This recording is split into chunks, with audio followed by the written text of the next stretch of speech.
Marcus Johnson was 34 years old and had been sleeping in the public library parking lot for 6 weeks when the head librarian Helen Williams had started noticing a pattern that had eventually led to a conversation that had changed Marcus's trajectory from post-prison homelessness back to stability.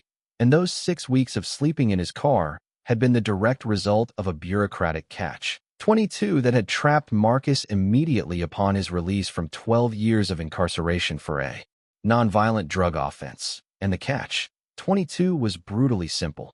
He couldn't get a job without a valid ID, couldn't get housing without a job, couldn't get a new ID without documents that required having an address, and couldn't get those documents without already having an ID. And this impossible loop had turned what should have been a straightforward re-entry into society into a nightmare of homelessness and mounting desperation, despite Marcus's genuine desire to rebuild his life legally and productively. Marcus had been sentenced at age 22 to 15 years in prison for possession with intent to distribute cocaine, a mandatory minimum sentence under laws that had since been reformed as excessively harsh. And he'd served 12 years before being released on parole, having completed multiple educational programs and vocational training, and having maintained a completely clean disciplinary record that had demonstrated his commitment to rehabilitation. His parole officer had given him $200 in gate money, a bus ticket to Seattle where Marcus had distant family connections, and a list of reentry resources and requirements, including finding employment within 30 days and maintaining stable housing and reporting weekly to his parole officer. And Marcus had left prison genuinely motivated to succeed and confident that his 12 years of demonstrated good behavior and his completed GED and his welding certification would be sufficient to start building a legitimate life. The problems had started immediately when Marcus had tried to follow the first item on every reentry checklist, which was getting a valid state ID, because his Washington driver's license had expired 8 years earlier while he'd been incarcerated, and you couldn't do anything in society.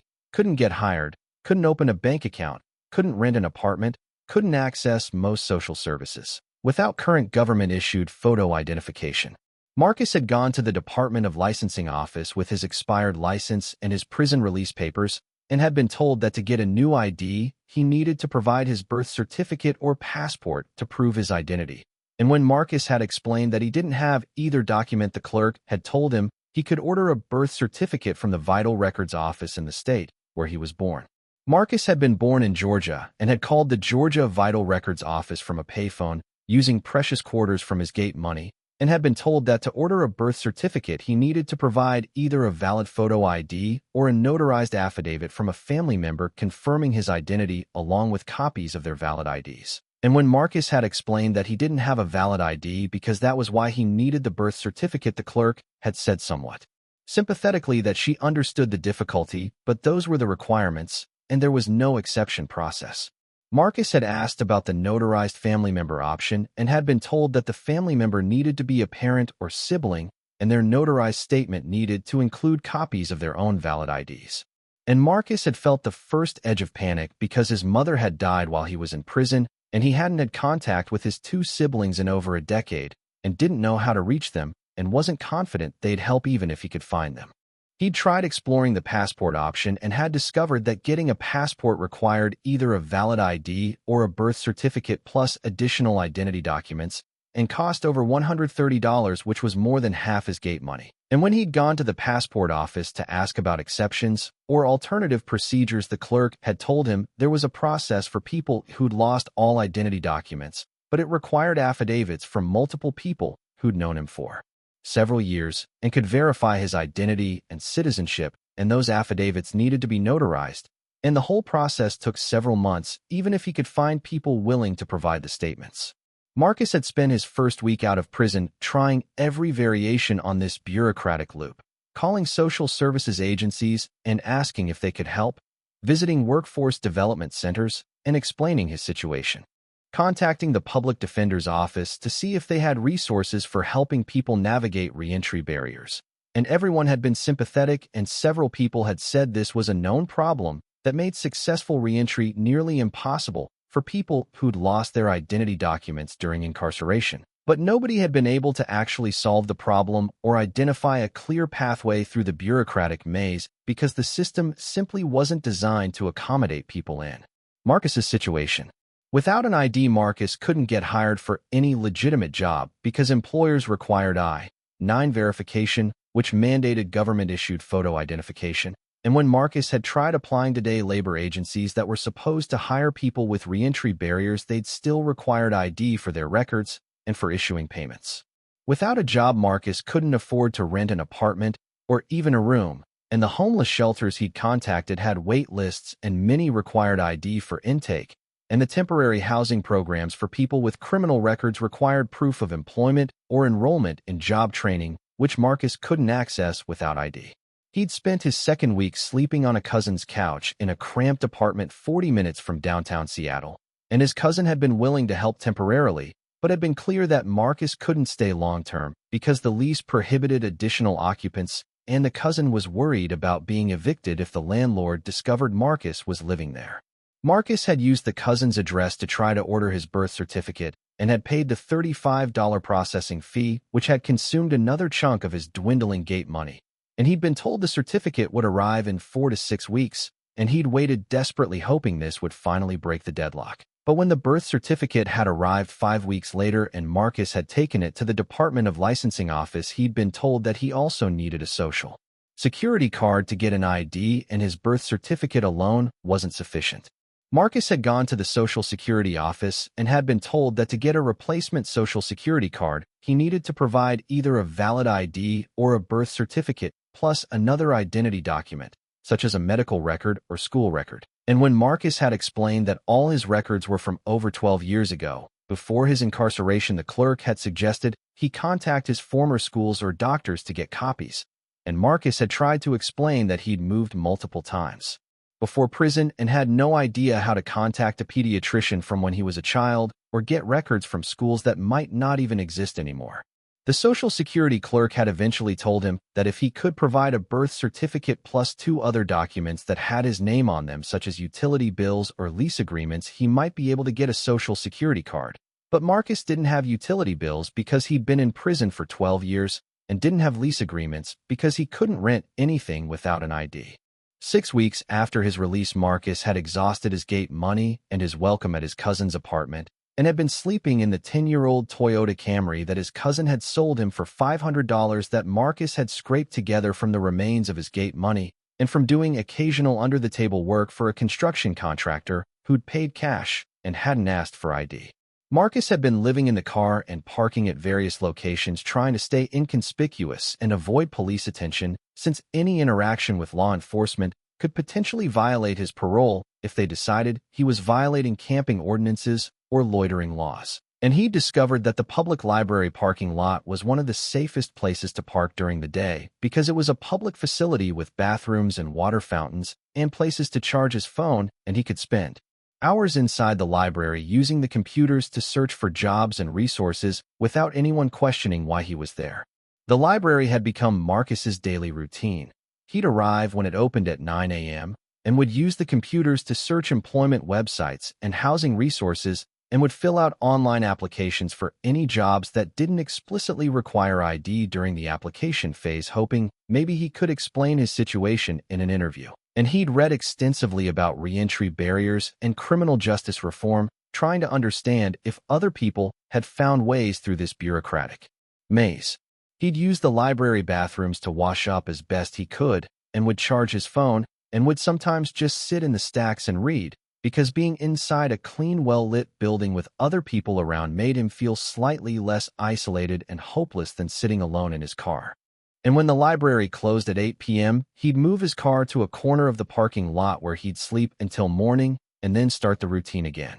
Helen Williams was 58 years old and had been the head librarian at this branch for 23 years and had developed a practiced awareness of the library's regular patrons and their patterns and needs. And she'd noticed over several weeks that there was a black man, probably in his 30s, who arrived every morning right when the library opened and stayed all day, every day, using the computers and the bathrooms, and clearly treating the library as more than just a place to borrow books.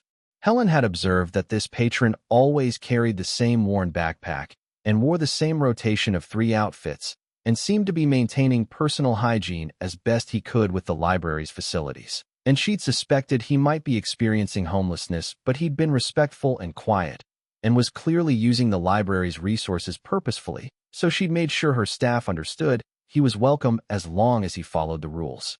What had prompted Helen to actually approach Marcus was when she'd arrived at work early one morning and had noticed a car in the parking lot with someone sleeping in the driver's seat, and had recognized after a closer look that it was the same patron who spent every day in the library, and Helen had understood immediately that he was living in his car in their parking lot, which explained the pattern she'd been observing.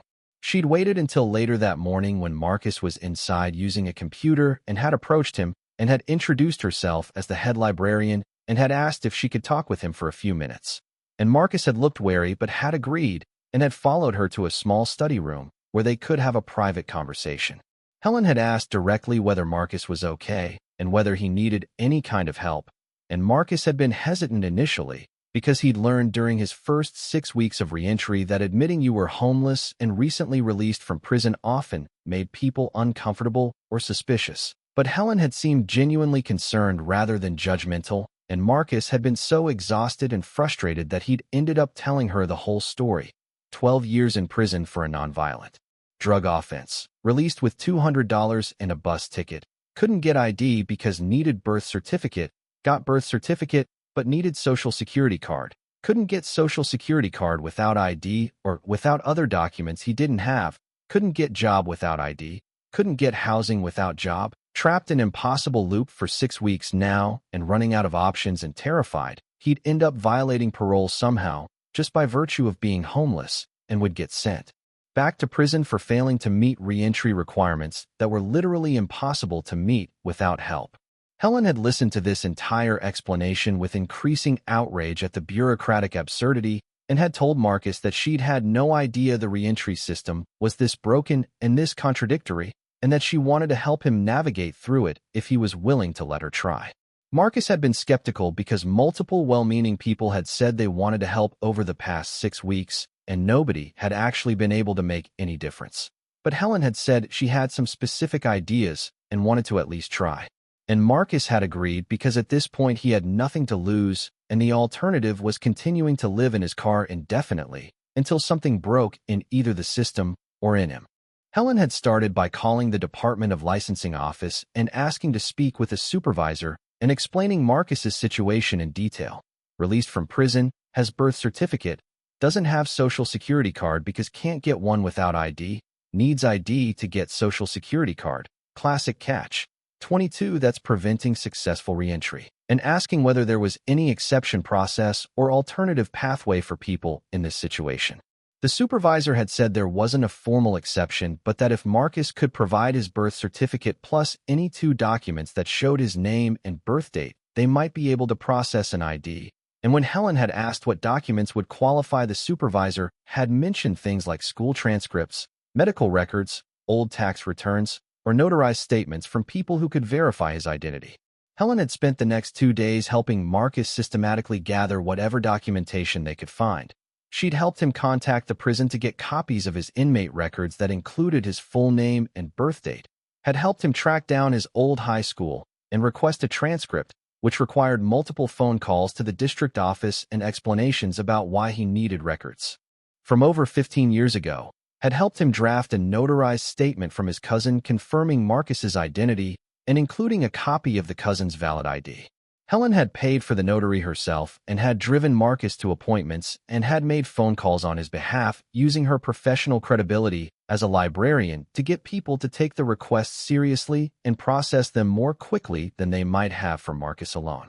3 weeks after Helen had first approached Marcus, they'd accumulated enough documentation that the Department of Licensing supervisor had agreed to accept: birth certificate, prison release records showing his full name and birth date, high school transcript, and the notarized family statement. And Marcus had finally been issued a valid Washington State ID card 12 weeks after his release from prison. With the ID, Marcus had immediately gone to the Social Security office and had been able to get a replacement Social Security card within a week.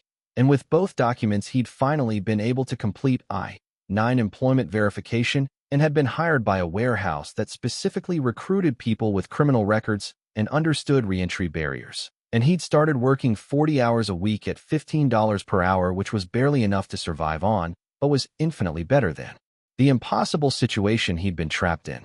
With his first paycheck, Marcus had been able to rent a room in a shared house through a landlord who worked with people with criminal records and accepted the fact that Marcus didn't have rental history from the past 12 years. And he'd moved out of his car and into an actual room with a bed and had felt the overwhelming relief of having an address and a job and the basic stability that made parole compliance possible instead of impossible. Helen had continued to check in with Marcus regularly and had told him she was genuinely proud of him for persisting through such a broken system and was appalled that the barriers he'd faced were standard for people re-entering from incarceration rather than unusual exceptions. 6 months after getting his ID and his job, Marcus had been promoted to a supervisor role at the warehouse and had been making $19 per hour and had moved into his own studio apartment and had successfully completed his first 6 months of parole without any violations. And his parole officer had commented that Marcus was one of the few people on his caseload who'd achieved stable employment and housing this quickly after release, and had asked what Marcus's secret was.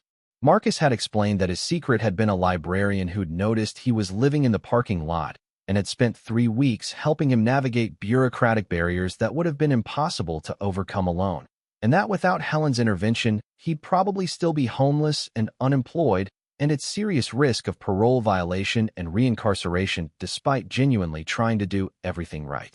Marcus had become increasingly frustrated during this period with the realization that his experience wasn't unique or unusual, but was the standard obstacle course that people faced when re-entering from prison, and that the catch-22 around identity documents was a known problem that trapped thousands of people every year, but that nobody with the power to change the system seemed motivated to actually fix it.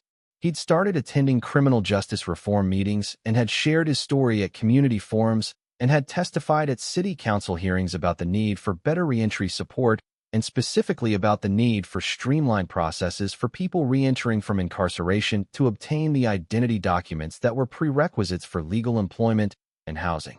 1 year after his release, Marcus had been contacted by a legal aid organization that worked on criminal justice reform issues, and they'd asked if he'd be willing to be a plaintiff in a lawsuit challenging the state's ID issuance policies as creating unconstitutional barriers to successful reentry. And Marcus had agreed and had become the named plaintiff in a case that had eventually resulted in new regulations requiring the Department of Licensing to establish an expedited ID process for people being released from incarceration and requiring prisons to help inmates obtain birth certificates and social security cards before release so they wouldn't face the impossible catch-22 that Marcus had experienced.